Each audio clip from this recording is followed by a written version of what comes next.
नमस्कार स्टूडेंट्स, राजकीय महाविद्यालय 12 के यूट्यूब चैनल पर आपका स्वागत है। आज हम पढ़ेंगे बीएससी पार्ट फर्स्ट में मैकेनिक्स के पेपर में collision of particles. Collision of particles यानी कि कणों की टक्कर दो प्रकार से होती है, एक प्रत्यास्थ और अप्रत्यास्थ, इलास्टिक और इनइलास्टिक। इस टॉपिक को शुरू करने से पहले हम एक छोटी सी परिभाषा है उसको समझ लेते हैं। उसका नाम है द्रव्यमान केंद्र निर्देश तंत्र।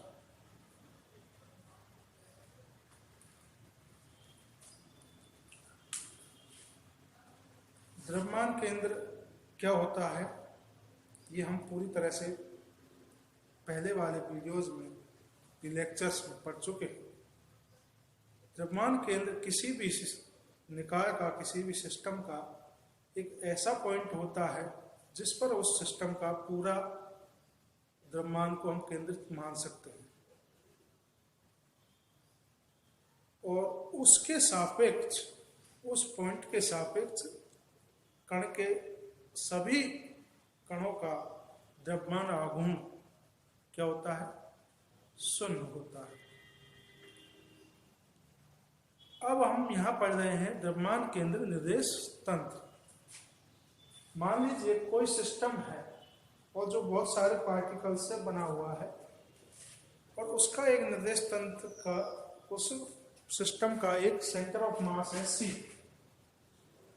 अब यदि किसी निर्देश तंत्र के मूल बिंदु को हम उस निकाय के द्रव्यमान केंद्र पर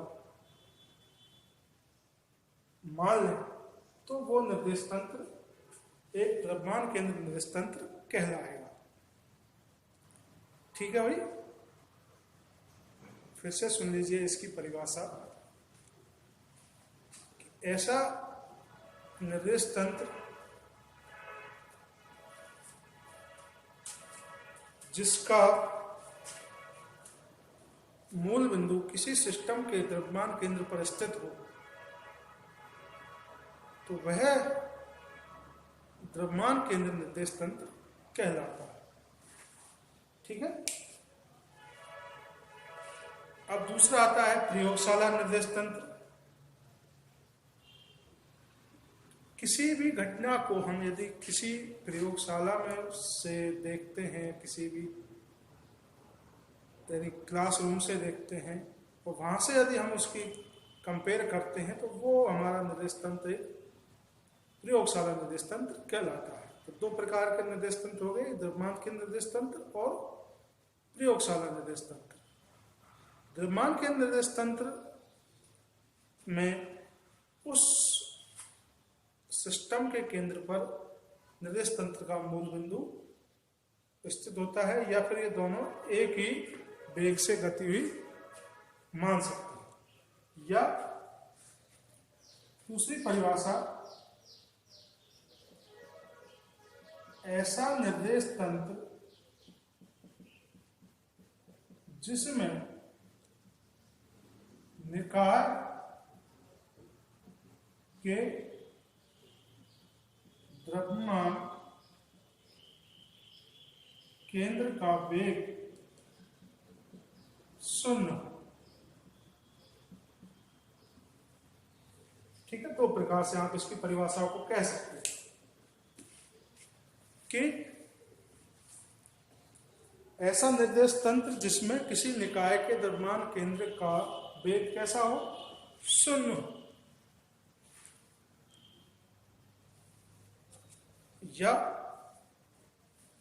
किसी निर्देश तंत्र का मूल बिंदु उस निकाय के द्रव्यमान केंद्र पर स्थित हो तो वो द्रव्यमान केंद्र निर्देश तंत्र कहलाता है। अब इसमें यह परिभाषा है, द्रव्यमान केंद्र का वेग कैसा हो? शून्य हो। तो यदि हम इससे m को मल्टीप्लाई करें तो p बराबर में कैसा होगा? 0 होगा, यानी कि संवेग कैसा होगा, 0 होगा। तो इसे हम दूसरा नाम भी दे सकते हैं, शून्य संवेग निर्देश तंत्र।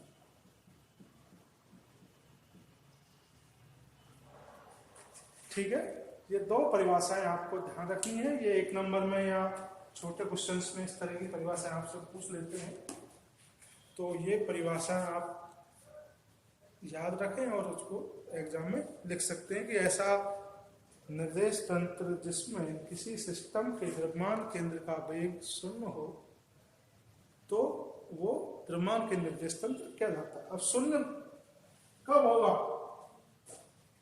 जैसे मान लीजिए ये कोई सिस्टम है, इसका निर्देश तंत्र का सेंटर ऑफ मास ये यहाँ पर है, एक फ्रेम ऑफ रेफरेंस यहाँ पर है। अब जिस वेग से ये गति कर रहा है उस वेग से ये भी गति कर रहा है, तो दोनों के बीच में वेग कैसा रहेगा, वेग डिफरेंस 0 रहेगा। या फिर ये इसी पे स्थित हो, यानी कि सेम हो, एक जगह पर स्थित हो, एक साथ एक मूव कर रहे हो, तो वो जो निर्देश तंत्र है वो द्रव्यमान के निर्देश तंत्र की तरह बिहेव करेगा। अब आता है हमारा कोलिजन ऑफ पार्टिकल्स। ये लिखना चाहे लिख लीजिए।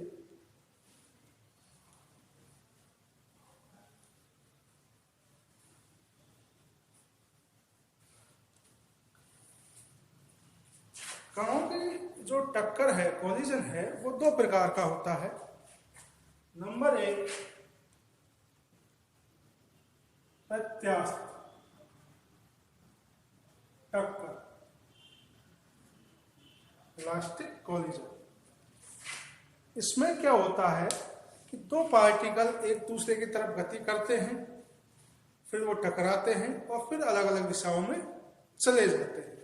तो इस प्रकार की टक्कर को हम क्या कहते हैं, प्रत्यास्थ टक्कर कहते हैं। जैसे कि एग्जाम्पल के रूप में कि टक्कर से पूर्व M1 U1 M2 U2 एक दूसरे की तरफ गति कर रहे हैं। U1 और U2 इनका प्रारंभिक वेग है, M1 M2 इनका क्या है, द्रव्यमान है। टक्कर के पश्चात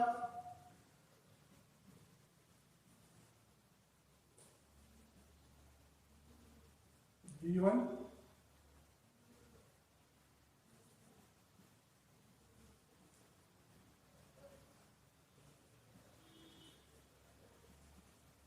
V2, टक्कर के पश्चात इनका वेग क्या हो गया, V1 और V2 हो गया, क्योंकि दोनों में आपस में टक्कर हुई है।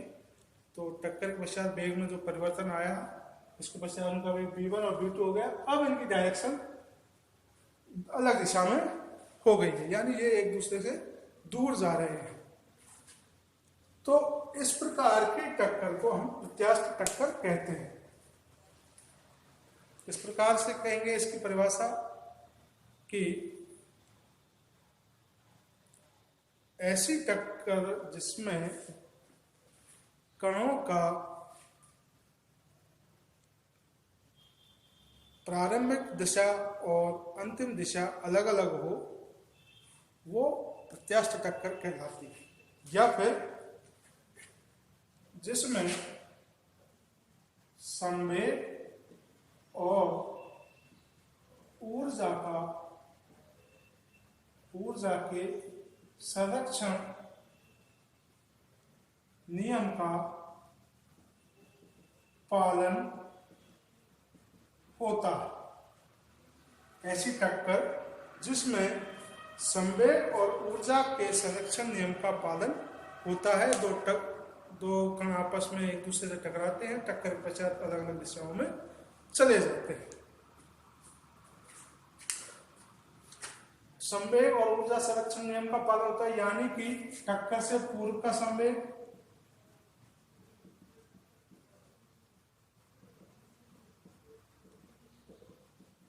बराबर टक्कर के पश्चात का संवेग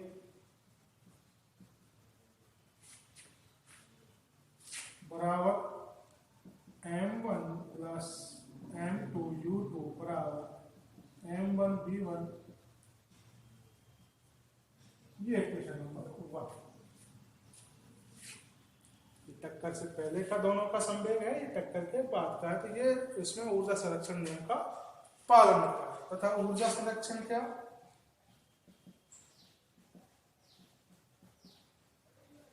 1/2 m1 u1 square 1/2 m2 u2 square बराबर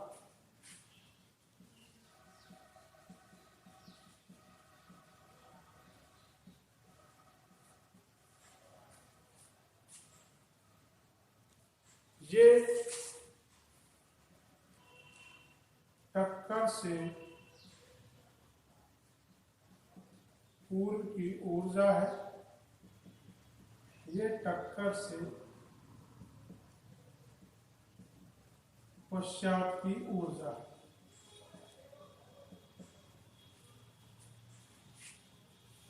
ठीक है, ये टक्कर के पश्चात की ऊर्जा है। तो इलास्टिक कोलिजन में संवेग और ऊर्जा दोनों का संरक्षण होता है। अब आता है अप्रत्यास्थ कोलिजन या अप्रत्यास्थ टक्कर। इसमें क्या होता है कि इसको लिख लीजिए जरा,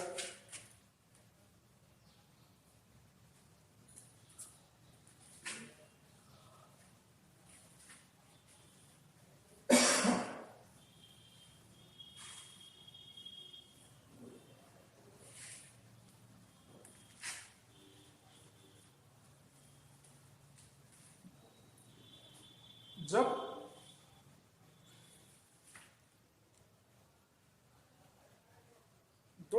दो कण आपस में एक दूसरे की तरफ आते हैं जिनका प्रारंभिक वेग u1 तथा u2 हो,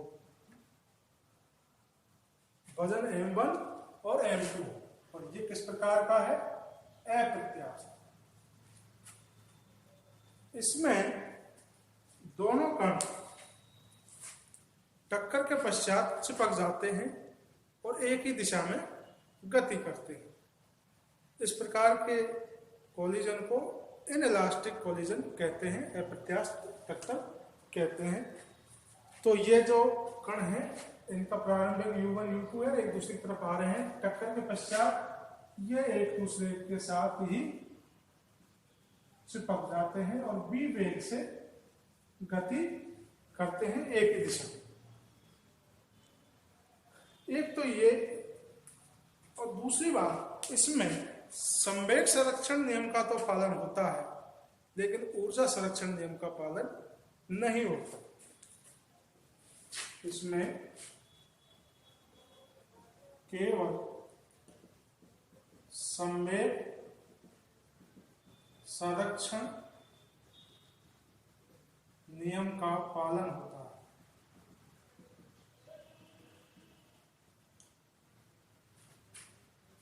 किसका नहीं होता है, ऊर्जा संरक्षण नियम का पालन नहीं होता है।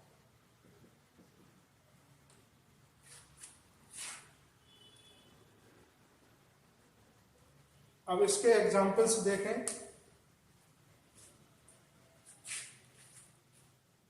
आपने कभी एरो के वो जो एरो टारगेट है उस पर निशाने लगाए हैं, तो उस पर जैसे हम लगाते हैं वो उसी में घुस जाता है, उसी पर लगा रहता है। तो इस प्रकार की जो टक्कर होती है वो अप्रत्यास्थ होती है। गोली का किसी टारगेट को हिट करना, गोली जैसे इस पे आके लगी और इसी में धंस गई, तो वो एक तरह का अप्रत्यास्थ टक्कर का उदाहरण है। तो इसमें संवेग संरक्षण के नियम किस प्रकार अप्लाई होगा,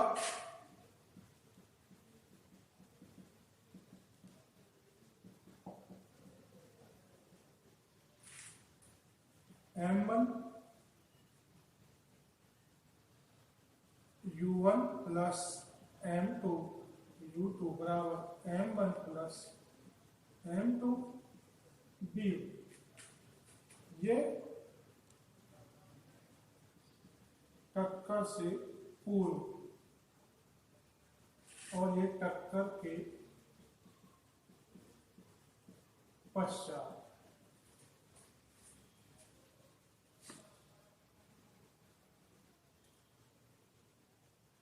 का संवेग है। तो ये संवेग टक्कर के बाद के संवेग के बराबर आता है तथा ऊर्जा संरक्षण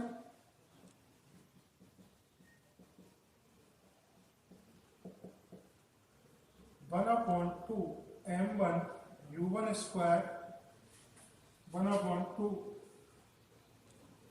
m2 u2 square plus m1 plus m2 b square plus q। ये क्वेश्चन नंबर 3 थी, ये 4। तो इसमें एक अलग से टर्म हमने यूज की है, वो है Q। अभी Q क्या है कि इस प्रकार की टक्कर में